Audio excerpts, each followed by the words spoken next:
ഒരു long trip എനിക്ക് സ്ഥിരമായിട്ട് ഓടേണ്ട ഒരു ആവശ്യം വന്നപ്പോഴാണ് ഞാൻ കാറിലെ ടയറുകൾ 4 മാറ്റിയത്. കാരണം ഒന്ന് മഴക്കാലമാണ്, പിന്നെ ലോങ് ട്രിപ്പാണ് പോകേണ്ടത്. അങ്ങനെ ഒരു സിറ്റുവേഷനിലാണ് പിന്നെ ഇനി അതിനകത്തൊരു തടസ്സം വെക്കേണ്ടെന്ന് എഴുതിയിട്ട് 4 മാറ്റിയത്. 4 മാറ്റിയത് നല്ല പൈസ മുടക്ക് എനിക്കായി, നല്ല പൈസയായി.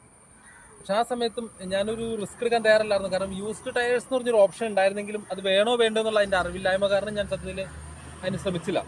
പിന്നെ അതിനുശേഷം ഞാൻ ശരിക്കും ആദ്യം നെറ്റിലടിച്ച് നോക്കിയത് എന്താണ് ശരിക്കും യൂസ്ഡ് ടയേഴ്സിൻ്റെ ക്വാളിറ്റി, കാര്യങ്ങൾ ഇത് എന്താണെന്നൊക്കെ പഠിച്ചത്.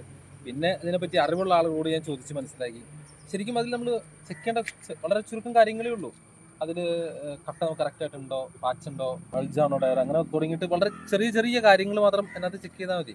ബാക്കി ടയർ പുതിയ ടയർ പോലെ തന്നെ സൂപ്പറായിരിക്കും. നമുക്ക് കോതമംഗലത്ത് നെല്ലിക്കുഴിയിൽ വലിയ അടിപൊളി ഒരു സൂപ്പർ കട തുടങ്ങിയിട്ടുണ്ട് യൂസ്ഡ് ടയറുകൾക്ക് വേണ്ടിയിട്ട്. ഇത് കോതമംഗലംകാർക്ക് വേണ്ടി മാത്രമല്ല, കേരളത്തിൽ എവിടേക്കാണെങ്കിലും ഈ ടയറുകൾ അവരത് പാഴ്സൽ കയറ്റി അയച്ചു കൊടുക്കാനുള്ള ഒരു സംവിധാനം കൂടി ഉണ്ടെന്നാണ് പറയുന്നതിൽ. അപ്പോൾ നമ്മുടെ നെല്ലിക്കുഴിയിലേക്ക് എത്തുന്നതിന് മുമ്പ് തന്നെയായിട്ട് സഞ്ചികയുടെ ഓപ്പോസിറ്റ് ആയിട്ടാണ്, ഏറെക്കുറെ ഓപ്പോസിറ്റ് ആയിട്ടാണ് ഈ ഷോപ്പ് വരുന്നത്. ആവശ്യക്കാർക്ക് എപ്പോഴെങ്കിലും ഒന്ന് കയറി ഏത് കാറുകൾക്കാണെങ്കിലും ജസ്റ്റ് ഒന്ന് കയറി ചെക്ക് ചെയ്യാവുന്നതാണ്.